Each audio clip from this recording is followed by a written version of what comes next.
Olá, é uma honra tê-lo novamente aqui acompanhando o Biografias, onde você sabe, né, nós contamos histórias que nos dão orgulho de ser brasileiro. Nosso convidado hoje, vou usar aspas para explicar um pouquinho, né, do que ele faz e como ele faz.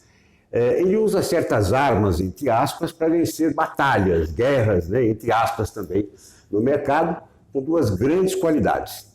Primeiro, a criatividade. E segundo, essa é para poucos, hein? Saber utilizar-se muito bem das palavras. Nosso convidado é da área da propaganda. Ele é escritor, ganhou vários prêmios, inclusive vários prêmios Caboré, que é o Oscar da propaganda, e é o chairman da agência Talent Marcel, uma das principais do mercado. José Eustáquio, que honra tê-lo aqui. Obrigado por aceitar nosso convite. E nós sabemos aonde você chegou nesse topo da montanha, mas aqui você vai contar como é que foi essa escalada até chegar lá. Obrigado, Eustáquio. Elias, eu que agradeço o convite, é uma honra, um prazer você ter pensado no meu nome como um dos nomes que pode trazer conhecimento útil para o teu público. Com certeza, muito obrigado, Eustáquio. Eustáquio, a gente vai para a essência, para a base, né? Porque, inclusive, biografando grandes empreendedores brasileiros, eu vi isso, né? A essência está lá na infância, naquele ambiente familiar, pai, mãe, irmãos. Então conta um pouquinho de onde você veio, como é que era essa casa, o que fazia a mãe, o que fazia o pai. Ok. Bom, eu sou a primeira geração urbana da minha família, Elias, né? Meus pais, minha mãe e meu pai, eles moravam no interior do estado de São Paulo, de origem italiana, né? Nasceram aqui, mas de origem italiana. E eles, num determinado momento, como aconteceu, né, com vários outros filhos de imigrantes que moravam no interior, eles vieram para a cidade grande. Eles trabalhavam São na Paulo. terra, no interior? Exatamente. Meu avô paterno era agricultor e o meu avô materno ele era comerciante. Exatamente. E meu pai e minha mãe vieram então para a cidade grande, né? Num processo já do Brasil se industrializando, né? Deixando de ser dominantemente um país agrário para se tornar um país já com traços industriais. Eles vieram para São Paulo, aqui se conheceram e se casaram, né? O meu pai ele teve uma formação escolar mediana, ele não se formou no curso superior, mas ele era uma pessoa que tinha uma capacidade de aprendizado muito grande. E de aprendizado em aprendizado, ele foi crescendo dentro da área industrial. Aonde nós morávamos, no bairro onde nós morávamos, existia uma indústria do Grupo Votorantim. Sim. Sabe que eu atuei lá, fui executivo de vendas do Votorantim. Bom, o Grupo Votorantim foi um dos grandes responsáveis pela industrialização, né, pela modernização do Brasil. E o meu pai, então, foi trabalhar nessa indústria química do Grupo Votorantim e lá ele se transformou num chefe de área, no chefe da área de manutenção. E minha mãe sempre, né, cuidando da casa, cuidando da educação dos filhos, né? Aquela coisa bastante típica do que era uma família na década de 50. A família na década de 50 era uma coisa muito simples de você descrever, né? Era o pai e a mãe, normalmente 2 ou 3 filhos, um cachorro. Essa era a família, né? O pai provedor, a mãe dona de casa. Exatamente, era essa o modelo tradicional da família. E eu cresci nesse ambiente, um ambiente familiar muito afetivo, não é? Um ambiente em que se fazia questão que a família tivesse um ritual de convivência, não é? Independente do que nós tivéssemos de atividade, eu, meu irmão e minha irmã tinham um ritual, uma obrigação que era todas as noites nós jantávamos juntos. A mesa era um ritual, algo sagrado. Exatamente. Ali, né? E assim como outras datas, né, emblemáticas, era uma coisa bastante preservada na nossa família, essa comemoração. E muitos primos, muitas primas, muitos tios, família grande, como falei, de origem italiana, tem essa capacidade de se reproduzir, né? E eu cresci nesse ambiente amigável, né? Um ambiente sadio e um ambiente bastante estimulante, porque apesar do meu pai não ter tido a oportunidade de fazer uma faculdade, uma universidade como hoje, ele era uma pessoa muito curiosa.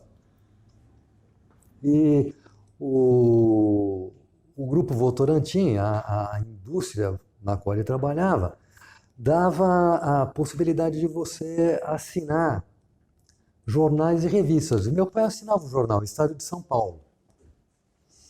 E ele sempre estimulou, né, a mim e aos meus irmãos ao hábito da leitura. Que espetáculo. E isso realmente foi uma coisa que fez a diferença na minha vida, sabe? Então eu cresci nesse ambiente afetivo, inclusivo, né, estimulante e com essa felicidade de ter sido introduzido ao hábito da leitura, da curiosidade e do aprendizado. Perfeito. E você falou muito bem, porque no mundo tão intimista que nós estamos vivendo, é tão individualista, né? E esse carinho, esse afeto, essa mão no ombro, né? Esse beijo no rosto está fazendo muita falta mesmo, né? Está fazendo muita falta e é importante que essa sua base, né, você conseguiu transportar, obviamente adaptando ao ambiente de trabalho, familiar, enfim, essa é a base. A essência vem dessa formação mesmo de família, né? Não tenha dúvida, e eu constatei isso, né, com tantos empresários. Então é importante que você reforce isso também para quem está acompanhando o Biografias. Eu estou aqui, da onde surgiu essa estreia na família na área da propaganda? Porque você não tinha nenhum parente que já tinha migrado para essa área. Tinha uma revista que chamava Seleções Red Darters. Eu adorava ler as seleções porque tinha lá artigos, contos, também adorava, enfim, mas tinha os anúncios, e eu adorava ver aqueles anúncios. Anúncios de marcas que hoje nem existem mais. E naquela época, inclusive, ainda não tinha o recurso ainda da foto, era muito feito com ilustração, e o chamado anúncio sair blusa, né? Que era 2/3 uma ilustração e 1/3 texto. Uma barra com texto. E eu li aquele negócio lá e eu achava fantástico. E eu cismei que eu queria fazer aquilo, né? Que um dia eu iria fazer anúncios, ia criar aqueles anúncios. E fui me interessando e fui buscando informação a respeito, porque na minha casa ninguém tinha qualquer tipo de relação com o universo da publicidade, né? Meu irmão, quando entrou na universidade, ele foi ser engenheiro, estimulado até pelo meu pai, né? Minha irmã fez história e eu, mais novo, falei, eu vou fazer publicidade. Ninguém tinha ideia do que era aquilo lá. Todo mundo ficou me olhando, né? Falou, bom, será que isso é benigno? Não, que isso é? E eu realmente, né, depois, com a propagação, com a disseminação da presença da televisão, dos televisores dentro dos lares, né, a tecnologia, vamos colocar dessa maneira, foi possibilitando que também a publicidade na televisão fosse ficando mais elaborada, mais interessante, e tudo aquilo ali me pareceu um mundo muito sedutor, muito mágico. E eu decidi que eu queria fazer, então, publicidade. Fui pesquisar e não eram muitas universidades, as faculdades na época, que ofereciam o curso de publicidade. Eu acabei prestando o exame e entrei numa faculdade que hoje é uma referência, mas que na época era a primeira turma. Ela estava lançando a primeira turma de publicidade e propaganda, que era a AMB, que depois, mais tarde, se transformou em AMB Morumbi. Né? E eu, durante os anos de faculdade, eu fui trabalhando com outras coisas, tudo que me aparecia na frente, que eu podia, de alguma forma, né, ganhar algum dinheiro para ir pagando as minhas contas, inclusive a faculdade, por mais que meu pai ajudasse, ele não conseguia, eu ia fazendo. Né? E quando chegou no último ano, tudo que eu não queria escutar era minha mãe dizendo, né, eu te falei. Eu falei, eu preciso dar um jeito nesse negócio. Né? Eu não posso sair da... Vai ser médico, vai ser... Pois é, né? Ia ser uma vergonha, né? Eu te falei para não fazer esse negócio. Então eu falei, eu preciso ter um plano de ação. Que é uma coisa que eu também sempre acreditei, sabe? Até intuitivamente, Elias. Eu acho que nada acontece na sua vida se você não se colocar na direção D. É verdade. E se colocar na direção D, não é só desejar. É você ter um plano de ação. O pensar é muito importante, mas o executar é que realmente faz a diferença. Tirar do papel e pôr na prática, né? Tem que ser isso. Tem que tirar do papel e colocar. Tem que sair do campo do desejo, da aspiração, para o campo da ação. E eu falei, eu preciso ter um projeto, eu preciso ter alguma coisa que me leve, né, para a prática daquilo que durante 4 anos eu investi, que durante praticamente toda a minha juventude eu sempre quis ser. Eu preciso ser um publicitário. Até se formar, você não tinha tido nenhuma experiência no mercado, então? Não. O que é muito difícil, porque isso acontece também. Eu dei aula em jornalismo, eu falava para o pessoal, olha, até o 4º ano, você ainda tem a possibilidade de ser um estagiário. A partir, né, do primeiro dia do 5º ano, né, você vai concorrer à vaga de jornalista com o William Bonner. É o jornalista contra o jornalista. Então essa é a dificuldade, né? Quem não consegue entrar no mercado de trabalho como estagiário ainda? Porque, inclusive no meu caso, né, eu fazia universidade no período noturno e durante o dia eu me virava, eu trabalhava. Claro, tinha outra atividade. Tá?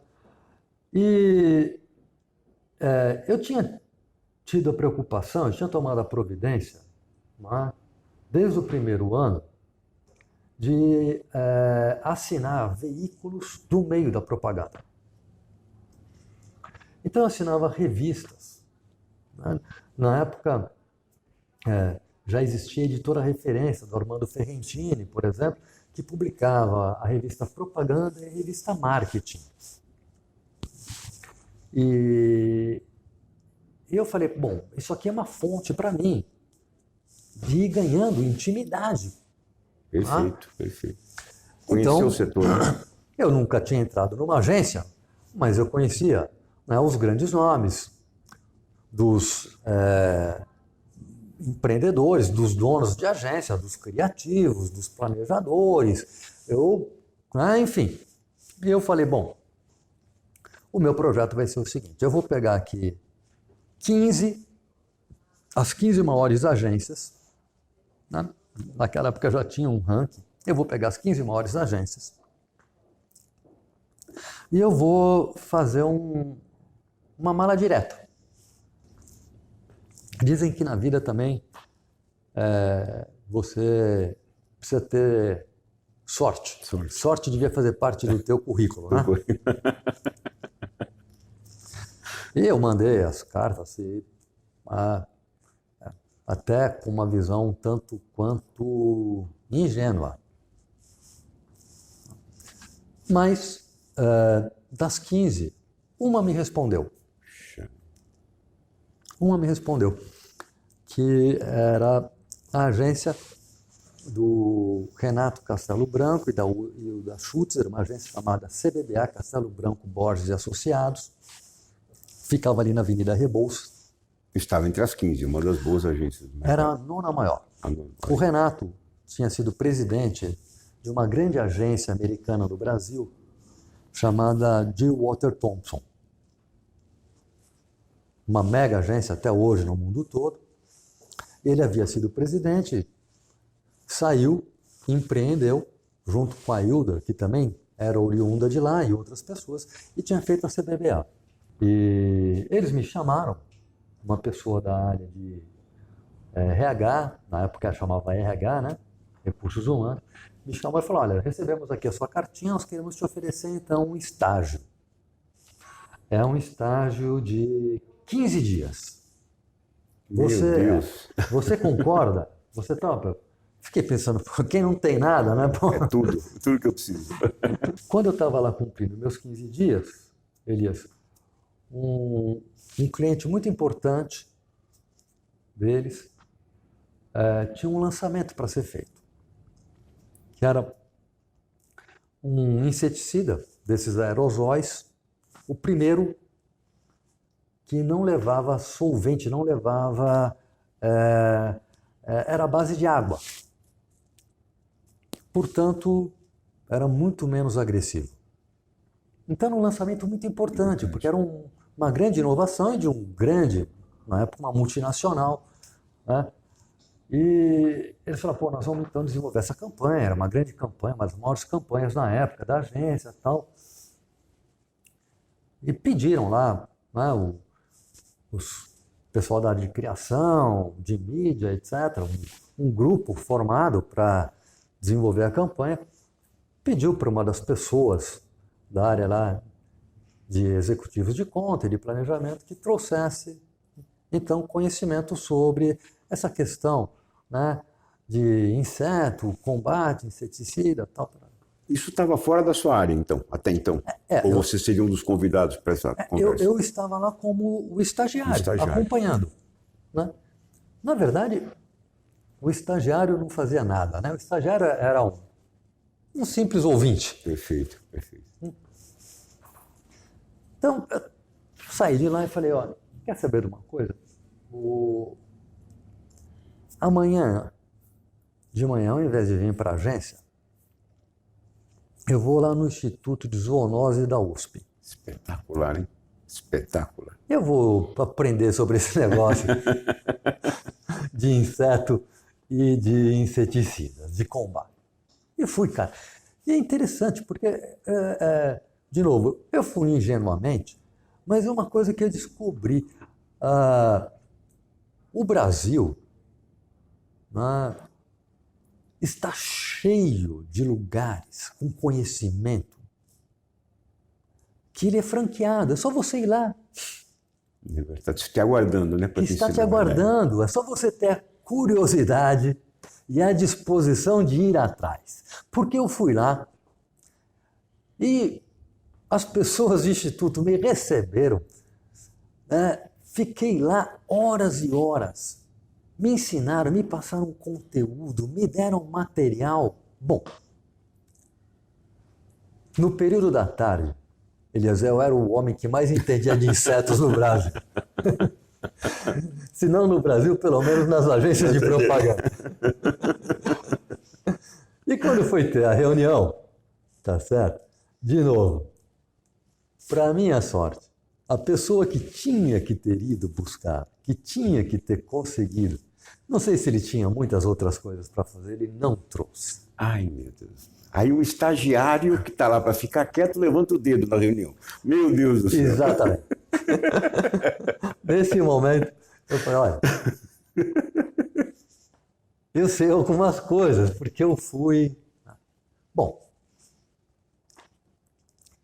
dos 15 dias, os caras falam, não, então fica aí, tá certo? 30, até a campanha ser feita. E na hora eu realizei o seguinte, falei, pô, se eu sempre souber alguma coisa que ninguém sabe, eles não vão poder me mandar embora. Que espetáculo. Enxergou algo diferente ali. Eu só preciso ser indispensável. Agora, é só serei indispensável se eu tiver alguma coisa que o outro não tem. Como eu vivia dentro dessa área, né, do atendimento, que fazia as relações com os clientes, etc., eu fiquei sabendo que, na época, a Philco, que era o maior fabricante, a maior marca de televisores do Brasil, clientes da CBBA, ia comemorar 50 anos. E ela queria fazer uma campanha de 50 anos. Eu falei, bom, eu vou no Museu da Imagem do Som. Bem, essa história, ela se repetiu, né? Quando eu já estava lá 6 meses, os caras me chamaram e falaram, nós já descobrimos que nós não vamos conseguir nos livrar de você. Então nós queremos te fazer uma proposta e te efetivar. Que espetáculo. E assim eu fiquei lá os meus 2 anos e meio primeiro da minha atividade. Foi quando eu comecei lá, por ser curioso, teimoso. Ingênuo, né? Ingênuo, ainda bem, né? É ingênuo. Puxa, então olha aqui, olha, o Eustáquio falou em sorte. Olha quanta sorte ele teve. Começou a ler desde pequeno. Quem aprende a ler, quem lê muito, sabe escrever, né? Porque tem vocabulário, tem essa dinâmica da escrita. Ele foi curioso, enxergou algo diferente num ambiente, né, onde todos estavam olhando para o mesmo lugar. Eu acho isso fantástico. Eu assim, na minha carreira, eu sempre tentei fazer isso também, Eustáquio. Quando todo mundo está aqui olhando para cá, dá um passo para trás, né? Tenta achar um outro ângulo, né? Tenta ver alguma coisa diferente. Então, foi o que você fez. Então, o que ele chama de sorte é uma sequência, né? Um somatório de atividades diferentes até, que ele obviamente implantou, e sem dúvida, quem faz alguma coisa diferente tem que ter um resultado diferente. Aí você conseguiu essa efetivação por 2 anos e meio, e em 81, né? 80, aliás, 80. Né? Uma das grandes cabeças da propaganda brasileira, Júlio Ribeiro, lhe faz um convite. Exatamente. Foi no ano de criação da Atari. Então conta como vocês se aproximaram, por que desse convite e, em especial, por que aceitar esse convite? Bom, havia uma diferença abissal, não é, entre o momento de vida do Júlio e o meu. Não é? Eu ainda era um calouro dentro do mundo da publicidade, da propaganda, e o Júlio já era um monstro. O Júlio já tinha feito coisas que tinham se transformado em verdadeiras lendas no Brasil. Do ponto de vista, o Júlio foi a pessoa que criou, né, junto com o Armando Mihanovic e o Sérgio Graciotti, o primeiro comercial que ganhou um Leão de Cannes. O primeiro Leão de Cannes que o Brasil ganhou foram eles. Que espetáculo. E havia, né, conquistado a conta da Fiat, enfim. O Júlio tinha feito coisas maravilhosas, coisas incríveis. E ele, né, tinha recém vendido a participação dele numa agência que hoje não existe mais, mas que na época ele era sócio, era a maior agência de propaganda no Brasil, chamava-se MPM. Porque ele tinha um projeto de agência que ele queria colocar em prática, que ele queria provar como sendo o modelo futuro de agência de propaganda. Um modelo muito mais baseado, né, em pensamento estratégico, em vender pensamento estratégico, planejamento, projetos de comunicação e muito menos tático. As agências de propaganda no Brasil, elas tinham todas sido criadas, as agências locais tinham sido criadas tendo como modelo o modelo americano. Então eram agências que precisavam ser muito hierarquizadas, né, agências grandes e muito baseada em execução. O cliente pedia, a agência executava, entregava. E o Júlio achou que o mundo estava mudando, os mercados estavam mudando e cada vez mais os clientes precisariam menos de músculo e mais de cérebro. Olha que espetáculo. E ele então criou a Talent para corresponder a essa carência que ele antevia. Sem ter nenhum cliente, Elias. Zero. Júlio sempre muito corajoso, muito ousado, né? Sempre acreditou muito nas suas visões e criou a Talent. Isso foi no início de 1980.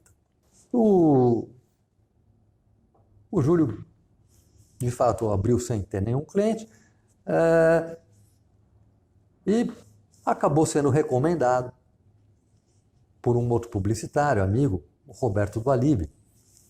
Acabou sendo recomendado a uma empresa, né, da Serra Gaúcha, que consultou o Roberto Dualib. Você conhece uma boa agência que possa me atender? E esse cliente da Serra Gaúcha consultou o Roberto, e o Roberto falou: olha, vai conversar com o Júlio Ribeiro. Quem que é o Júlio Ribeiro? Não, é um cara bom, fez coisas muito bacanas, fez campanha da Fiat, fez isso, fez aquilo, não sei o quê, não sei o quê. E esse empresário, então, veio nos procurar. Esse empresário era o Alexandre Grendene, né, dono da Grendene, que tinha inventado, né, o Alexandre tinha ido à Europa, tinha ido à Côte d'Azur, enfim, e tinha visto que lá se usava muito, até porque as praias eram muito pedregosas, né? Diferentemente aqui do Brasil, quer dizer, praia de areia, lá as praias são de pedra. E ele viu que o pessoal lá usava uma sandalinha, que as moças usavam uma sandalinha muito bonitinha, feita de plástico. E o avô do Alexandre, ele tinha uma fábrica lá na Serra Gaúcha de envoltório, né, de palhas de plástico para garrafão de vinho. E o Alexandre falou: eu acho que se eu pegar... Convergência, hein? Nossa. Se eu pegar a máquina do meu avô com o molde que eu mandar desenvolver, acho que eu posso fazer essa sandália.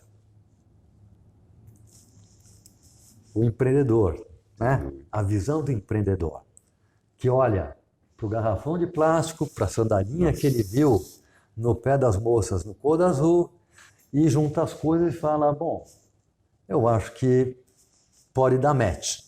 E muitos falaram isso, não tem nada a ver uma coisa com a outra, né? É verdade. Tem que ser diferente mesmo.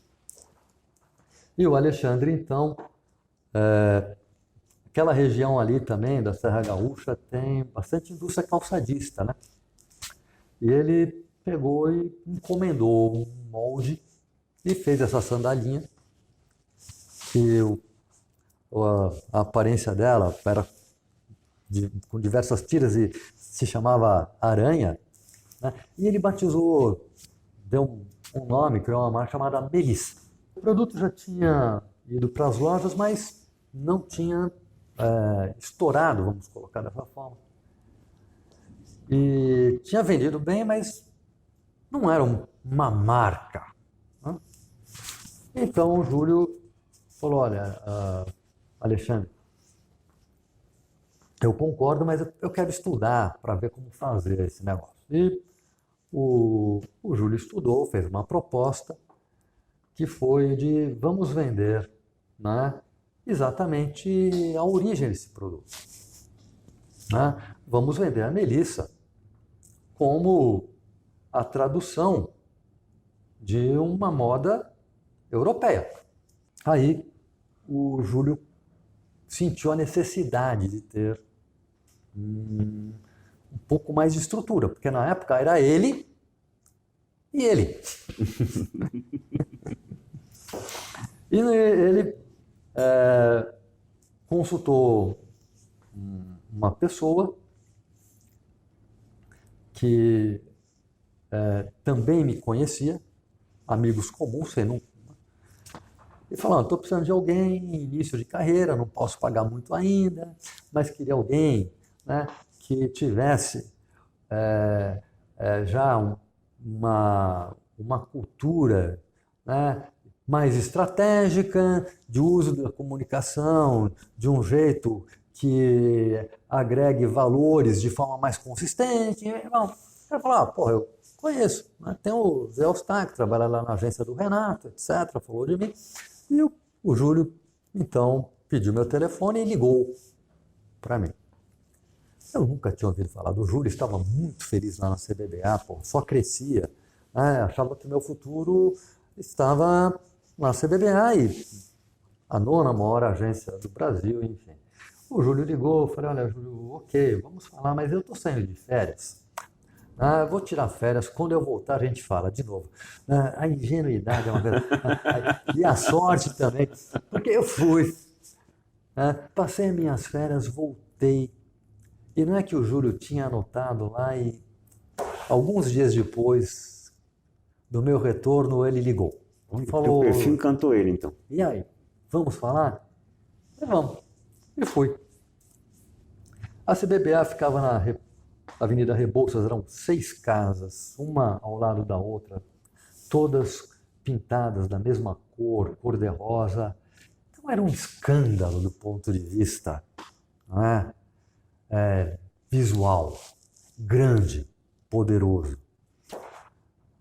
A Talent, naquela ocasião, ela ficava num pequeno conjunto comercial, né?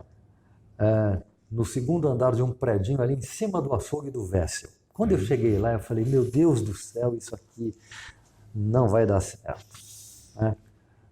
Isso aqui é aquele negócio que um dia você chega pela manhã, está fechado e cadê o cara? Ai, meu Deus. Só que, Elias, eu cometi o pecado de deixar o Júlio falar. E quando ele começou a falar, né, e me contar qual que era a visão que ele tinha do futuro de uma agência de publicidade, eu falei, eu não posso deixar de fazer parte disso aqui, né? E falei, tá fechado, eu não sei o que nós vamos fazer, não sei o que eu vou fazer, mas seja lá o Você que já for. deu ok ali? Sim, estamos fechados, estamos juntos. Voltei para a CBBA, agradeci, expliquei, né? E todos lá, o seu Renato inclusive, falou, olha, você está tomando talvez a decisão mais sábia da sua vida. Você está indo trabalhar com uma pessoa que hoje, né, é a melhor cabeça na área de planejamento estratégico do Brasil. Conquistar uma cabeça dessa, hein, Eustáquio? Não é fácil, hein? E eu fui trabalhar com o Júlio, a Melissa realmente foi nosso primeiro caso, né? Tinha sido feito um primeiro esforço, mas aí nós começamos a desenvolver toda a campanha da Melissa dentro desse posicionamento de uma moda, o fashion, né, da Europa, e fomos colocando isso no contexto do merchandising das novelas da Globo, que é uma coisa muito curiosa, né? Nós fomos talvez a primeira, se não uma das primeiras marcas a fazer uso de merchandising nas novelas. Hoje se fala muito de brand content, né? É só um nome novo para uma coisa que a gente fazia na década de 80, né? Que era pegar uma marca e colocar no contexto do conteúdo e não no intervalo comercial. E as novelas da Globo, assim como hoje ainda continuam, eram formadoras de opinião. Audiências de 50%, 60%. Eu imagino que deva ter sido saboroso iniciar nesse processo, em especial, né, rico em função de tudo que você agregou. Em 91, o primeiro Caboré. O primeiro de outros que você recebeu. Sensação no primeiro prêmio tão importante. E geralmente eu gosto de perguntar para os esportistas, mas vou perguntar para você também. Qual é o amargo sabor da vitória? Porque é uma vitória, né? Mas ele traz depois grandes responsabilidades, né? E depois também, qual que é o doce sabor de uma derrota? Né? Que também deve ter vindo depois com esse prêmio Caboré.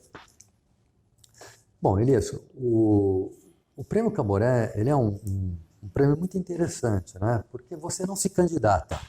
Você é indicado, há então um shortlist, 3 nomes, e esses 3 nomes são colocados em votação para o mercado. E o mercado vai votar. E o nome mais votado, né, acaba sendo, naquele ano, naquela edição, o profissional Caboré daquela categoria. Bom, e assim foi, e acabei tendo a felicidade de ganhar esse prêmio. E isso acaba projetando muito a tua carreira, né? Muito o teu nome. De alguma forma, isso é um ponto de inflexão. Claro. Você vira alvo, né? Você vira um alvo. Muito.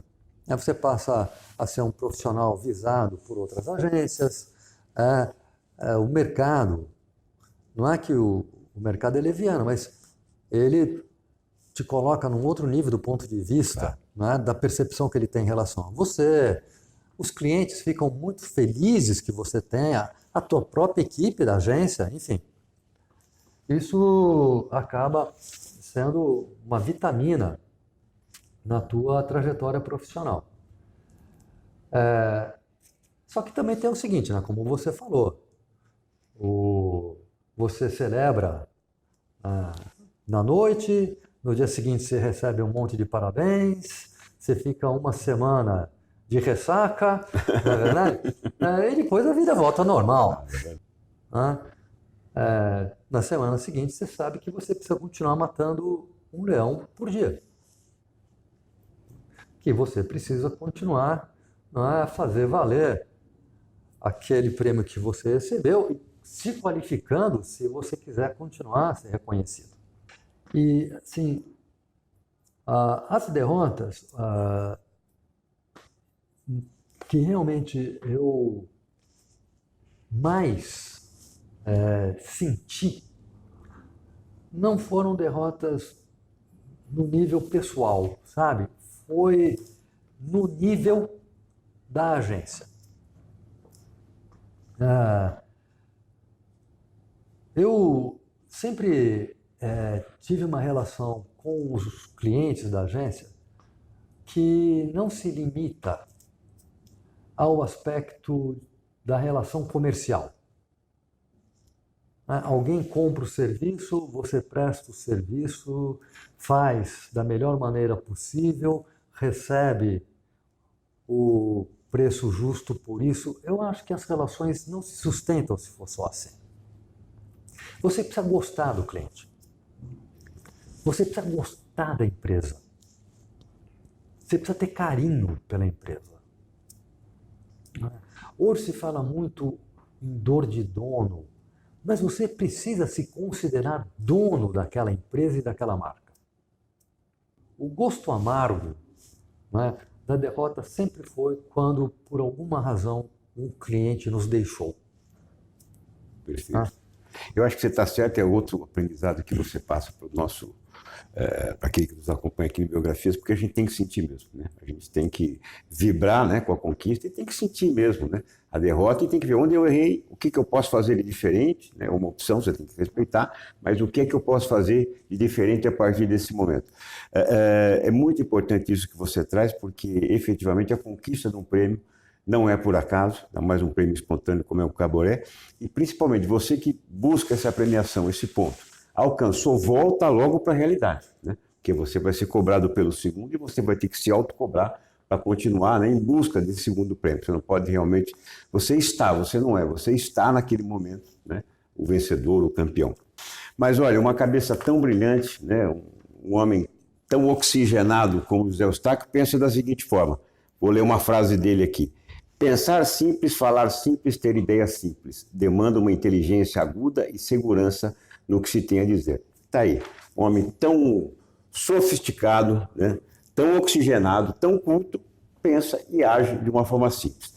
Eustáquio, quero agradecer demais, né? Obrigado por contar um pouquinho dessa história, compartilhar um pouquinho dessa trajetória linda, brilhante, e que certamente vai deixar grandes aprendizados para quem nos acompanha aqui no Biografias. Obrigado, até o próximo programa.